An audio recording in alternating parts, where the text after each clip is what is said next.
Practice test 2, photosynthesis and adaptation in plants. Today, I'd like to discuss the process of photosynthesis and how plants adapt this process in different environments. Photosynthesis is the method by which plants convert sunlight, water, and carbon dioxide into glucose, their source of energy, while releasing oxygen as a byproduct.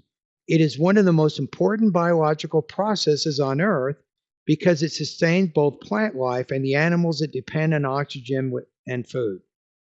However, not all plants live in the same conditions. Plants in different environments have adapted photosynthesis to survive under challenging circumstances. Let me explain with two examples. First, consider cacti in deserts. Desert conditions are extremely hot and dry. If plants open their stomata, the tiny pores on their leaves during the day, they risk losing too much water. So many desert plants use a method called CAM photosynthesis.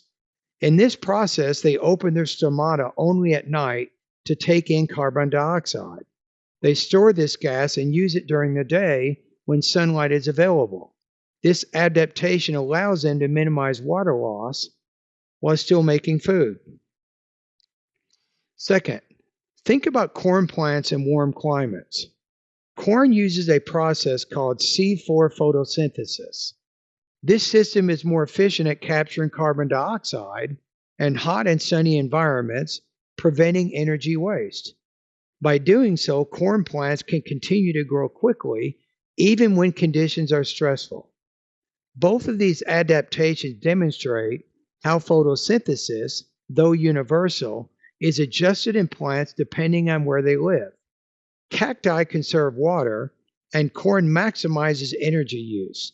These strategies show that photosynthesis is flexible and critical to survival in diverse ecosystems. The professor discusses photosynthesis and how plants adapted in different environments.